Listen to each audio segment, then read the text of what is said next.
मगनी हुकुम। आप जुड़े हुए हैं राजस्थान के सबसे बड़े Dainik Navjyoti digital news network से। हमारे साथ देखिए जोधपुर की खास खबरें। जी हां, समाचार वही जो आप देखना चाहें। पानी पूरी का ठेला चलाकर मांगी नौकरी। एमडीएम में कोरोना की जागरूकता के साथ काउंसलिंग। इंदिरा रसोई बनी ढकोसला, कांग्रेस के कार्यकर्ता तक नाखुश। जोधपुर में क्रिकेट पर पकड़ा सट्टा, पुलिस खंगाल रही नेटवर्क। जन जागरण सप्ताह में रेल कर्मियों ने किया विरोध प्रदर्शन। भाजपा युवा मोर्चा ने सेवा सप्ताह के तहत प्रधानमंत्री नरेंद्र मोदी के जन्मदिवस पर मोटर मर्चेंट में रक्तदान शिविर का आयोजन किया। शिविर में युवाओं ने बढ़ चढ़कर भाग लिया, लेकिन यहाँ भी गाइडलाइन की पालना नहीं की गई। फोटो सेशन के चक्कर में नियम टूटते दिखे। आज पूरे शहर में विभिन्न अस्पतालों में फल वितरण, गौशाला में गायों को चारा लाभ से इस प्रकार के प्लाज्मा डोनेशन के सारे कार्यक्रम किए जा रहे हैं। चितलवाना उपखंड क्षेत्र के NH 68 से सटे गांवों सहित परावा, मालवाड़ा, खिरोड़ी, विष्णुगढ़, भाद्रुना आदि गांवों में मोबाइल नेटवर्क सुविधा उपलब्ध नहीं होने के कारण उपभोक्ता परेशान है।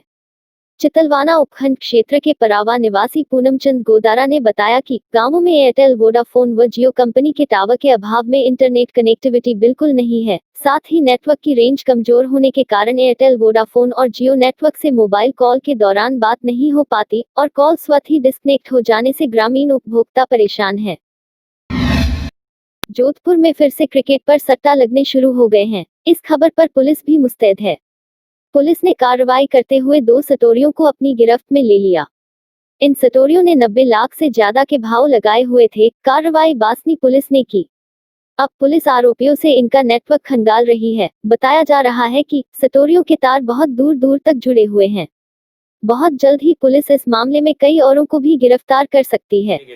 और कल रात को श्रीमान कमिश्नर साहब की साइबर सेल द्वारा ये इत्तला दी गई कि राहुल मेवाड़ा के घर पे अंतर्राष्ट्रीय क्रिकेट मैच पर जुआ सट्टा भारी मात्रा में चल रहा है, जिस पर इत्तला मिलते ही श्रीमान डीसीपी साहब से सर्च वारंट लिया जाकर पुलिस थाना बासनी की टीम और साइबर सेल की टीम द्वारा दबिश दी गई। और इस दबिश के दौरान 2 व्यक्ति राहुल मेवाड़ा और परमेश्वर शर्मा दोनों ऑनलाइन जुआ सट्टा अंतर्राष्ट्रीय क्रिकेट मैच ऑस्ट्रेलिया और इंग्लैंड के बीच में चल रहे थे, उस पर ये जुआ सट्टा खेल रहे थे। पोखरण में कल होटल संचालक पर हुए हमले के मामले में ज्ञापन देने आए लोगों में से एक युवक ने तो चेतावनी तक दे डाली कि यदि आरोपियों को गिरफ्तार नहीं किया गया तो वो खुद को आग के हवाले कर देगा। अगर मेरी कार्रवाई नहीं हुई ना, इनको गिरफ्तार नहीं किया ना, मैं 7 दिन के अंदर यहाँ पे तो आग लगा के जल जाऊंगा। ये ध्यान रखना। यह वीडियो वायरल होने के बाद हंगामा मच गया। कोई इस तरह अधिकारी के सामने कैसे बयान दे सकता है, जो उस पर कार्रवाई की मांग भी करने लगे हैं। लोगों का कहना है कि प्रशासनिक अधिकारियों को धमकी देना स्वस्थ और अच्छी परंपरा नहीं है। मांग जायज है मगर अंदाज गलत है। लेकिन साथ ही कुछ का कहना है कि परेशान आदमी और करे भी क्या। कोरोना वायरस की रोकथाम के लिए जहां सरकारी स्तर पर प्रयास चल रहे हैं, वहीं सामाजिक संगठन सत्यमेव जयते सिटीजन सोसाइटी की अध्यक्ष विमला गट्टानी व उनकी टीम द्वारा जोधपुर के महात्मा गांधी अस्पताल और मथुरा दास माथुर अस्पताल में मरीजों और परिजनों को जागरूक करने के साथ काउंसलिंग की शुरुआत की गई। वहीं मास्क व सैनिटाइजर भी वितरित किए गए। महात्मा गांधी अस्पताल में जहां अधीक्षक डॉक्टर राजश्री बेहरा की मौजूदगी में अध्यक्ष विमला गट्टानी व टीम के सदस्यों ने साथ मिलकर अस्पताल परिसर के बाहर मरीजों के परिजनों को बकायदा कोरोना वायरस के खतरों से रूबरू कराया गया और मास्क वितरित करने के अलावा आने जाने वाले लोगों के हाथ सैनिटाइज कराने के साथ कोरोना वायरस के बचाव के बारे में जानकारी दी गई। वहीं मथुरादास माथुर अस्पताल में ट्रॉमा सेंटर प्रभारी डॉक्टर विकास राजपुरोहित की मौजूदगी में सोसाइटी की टीम ने मास्क वितरण करने के अलावा आने जाने वालों के हाथ सैनिटाइज कराए गए। डरना नहीं है, कोरोना को भगाना है। माननीय मुख्यमंत्री जी ने जो जन जागरूकता के लिए संदेश दिया है कि नो मास्क नो एंट्री, उसी की पालना करते हुए और मुख्यमंत्री जी के संदेश से प्रेरणा लेते हुए सत्यमेव ज्योति सोसाइटी द्वारा आज मथुरादास माथुर हॉस्पिटल में सैनिटाइजेशन और मास्क वितरण का कार्यक्रम रखा गया और साथ ही साथ सैनिटाइजर जो है उनके हैंड करवाएं। जोधपुर में भी इन दिनों युवा बेरोजगारी से परेशान है। लोगों की हालत खराब हो गई है। घरों में आर्थिक संकट की स्थिति से परेशान बेरोजगार युवा NSUI के बैनर तले सड़कों पर उतर गए। खास बात यह है कि वे पानी पूरी का ठेला चलाते हुए रोजगार मांगते दिखे। उन्होंने केंद्र सरकार पर आरोप लगाया कि चुनाव से पहले भारतीय जनता पार्टी ने कहा था कि वह युवाओं को रोजगार देगी। एनएसयूआई के छात्रों को पानी पूरी का ठेला चलाते देख अभिभावक भी बोल पड़े, बच्चों को नौकरी देना सरकार की जिम्मेदारी है, यदि नौकरी नहीं मिलेगी तो क्या करेंगे, सरकार को इस पर ध्यान देना चाहिए। रोजगार देने का जो जरिया है उसको शुरू करे। जो वादे आपने सत्ता में आने से पहले किए गए उसके ऊपर आप खरे नहीं उतरे हो। पंडित राधाकृष्ण श्रीमाली मार्ग पर वृक्षारोपण कार्यक्रम का आयोजन हुआ। इस कार्यक्रम में जोधपुर के संभागीय आयुक्त डॉक्टर समित शर्मा एवं न्यायाधीश संदीप मेहता ने शिरकत की। कार्यक्रम के दौरान 51 पौधे लगाए गए। इस वृक्षारोपण में स्पिरिचुअल पौधों का प्रयोग किया गया, जिसमें रुद्राक्ष, कदम, शमी, आंवला और बिल्वपत्र मुख्य पौधे लगाए गए। इस दौरान संभागीय आयुक्त डॉक्टर समित शर्मा ने इस आयोजन की सराहना करते हुए कहा कि हाई कोर्ट कॉलोनी रोड पर यह वृक्षारोपण उपयोगी है। वहीं न्यायाधीश संदीप मेहता ने इस कदम को आगे आने वाली पीढ़ी के लिए सकारात्मक बताया। गुरुदेव सुरेश श्रीमाली ने उपस्थित सभी मेहमानों को धन्यवाद देते हुए प्रत्येक व्यक्ति से जीवन में एक पौधा लगाने की अपील की। सरकार भले ही गरीब तबके को सस्ता व गुणवत्तापूर्ण भोजन उपलब्ध करवाने के लिए इंदिरा रसोई की वाहवाही बटोर रही है, मगर असल में जिम्मेदारों की बेपरवाही के चलते इंदिरा रसोई उद्घाटन के कुछ दिनों में ही किरकिरी का सबब बन गई है। कबीर नगर स्थित इंदिरा रसोई के हालत तो काफी बदतर नजर आ रहे हैं, जहां अमूमन तो खाना ही मुहैया नहीं होने का बहाना कर लोगों को लौटा दिया जाता है। वहीं खाने की गुणवत्ता भी सरकार के मापदंडों पर खरी तक नहीं उतरती है, जिसके संबंध में आमजन से लेकर बकायदा कांग्रेस के कार्यकर्ता व पदाधिकारी तक शिकायत कर चुके हैं, मगर जिम्मेदार फिर भी आंखें मूंदे बैठे हैं। नवज्योति टीम ने शिकायतों के बाद इंदिरा रसोई की पड़ताल की। मैं यहाँ करीब 7:30 बजे आया, ये कह रहे हमारे पास ग्राहक नहीं है और इसके अलावा हम यहाँ सब्जी बनाते नहीं है। All India railway men's federation द्वारा निजीकरण के विरोध में चलाए जा रहे विरोध सप्ताह के अंतर्गत गुरुवार को north western railway employees union की ओर से विरोध प्रदर्शन किया गया।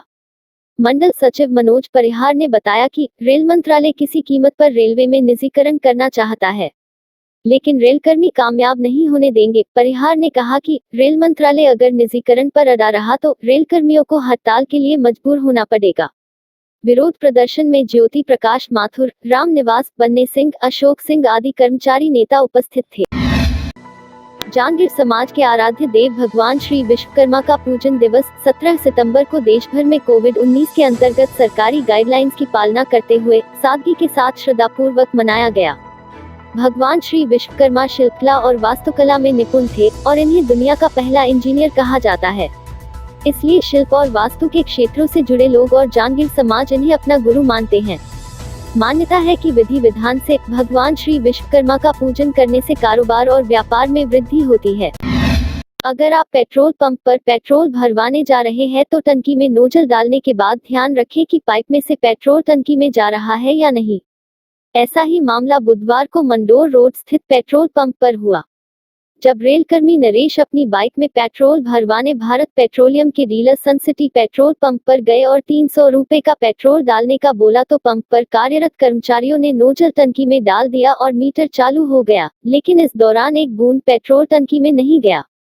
जब मीटर में 300 रुपए का पेट्रोल भरना बताया गया तो पंप के कर्मचारियों ने नोजल को टंकी से निकाल दिया, लेकिन बाइक चालक ने देखा कि बाइक की टंकी में पेट्रोल आया ही नहीं। इस पर वह पंप पर कार्यरत कर्मचारियों से उलझ गए और इस दौरान पंप कर्मी भी उलझ गए। बाइक सवार ने कहा बाइक में पहले से 1 लीटर पेट्रोल था, 3 लीटर पेट्रोल और डाला गया तो 4 लीटर पेट्रोल होना चाहिए।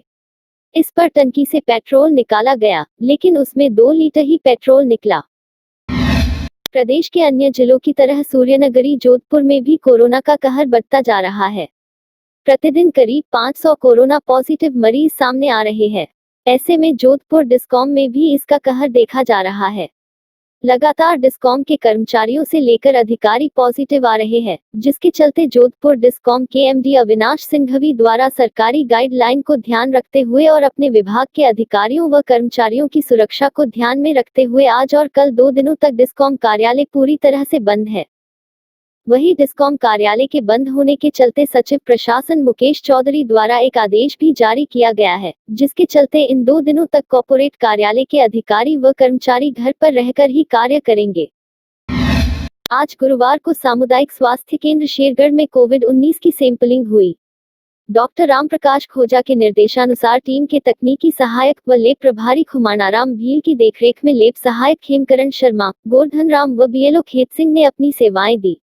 कुल 25 लोगों की सैंपलिंग की गई, जिसमें 15 लोग मोचियों की गली शेरगढ़, 1 देचू थाना से मुलजिम, 3 शेरगढ़ थाने के मुलजिम, 2 व्यक्ति गुमान सिंहपुरा शेरगढ़ से, 1 हनवंत नगर से। इस प्रकार कुल 25 लोगों की सैंपलिंग की गई। सभी को होम आइसोलेट रहने की हिदायत दी गई। परबतसर से लोसन के बीच बुधवार को करीब 100 किलोमीटर तक एक शराबी चालक ने फिल्मी स्टाइल में कंटेनर दौड़ाकर जमकर दहशत फैलाई। आरोपी चालक ने पुलिस और लोगों की जान की परवाह किए बिना भीड़ भाड़ वाले इलाकों में भी कंटेनर की रफ्तार कम नहीं की। हालांकि सूचना के बाद परबतसर, कुचामन व मौलासर पुलिस ने भी कंटेनर को रोकने का प्रयास किया, लेकिन आरोपी चालक ने कंटेनर नहीं रोका। परबतसर से लेकर 3 थानों की पुलिस ने किया पीछा। भगतपुरा गांव में जाकर पुलिस को मिली कामयाबी। टोल प्लाजा व पुलिस चौकियों पर भी ट्रक चालक ने तोड़े बैरिकेड्स। आखिरकार पुलिस को मिली सफलता, पुलिस द्वारा चालक को गिरफ्तार किया गया। शहर में आज श्राद्ध पक्ष की अमावस्या पर पदम सागर में सैकड़ों लोगों ने तर्पण किया। श्राद्ध का आज अंतिम दिन है, इसलिए सर्व पितृ तर्पण भी किया गया। पंडित ने बताया कि आखिरी श्राद्ध अमावस्या को ही होता है, जिसमें सर्व पितृ तर्पण किया जाता है। यहाँ कोरोना की गाइडलाइन की कोई पालना नहीं की गई, न ही कोई पालना करवाने वाला दिखा।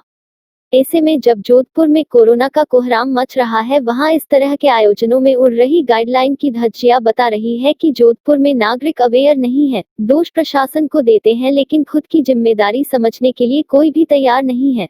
आज ये सर्व पितृ अमावस्या है। जो कोई भी अपने दिवंगत माता पिता की तिथि को भूल जाता है या कार्य नहीं कर सकता, तो आज के दिन सारे पितृ आकर के इसको जलांजलि अर्पण करते हैं। दैनिक नव ज्योति के YouTube चैनल को सब्सक्राइब करें और ताज़ा अपडेट के लिए बेल आइकॉन दबाएं।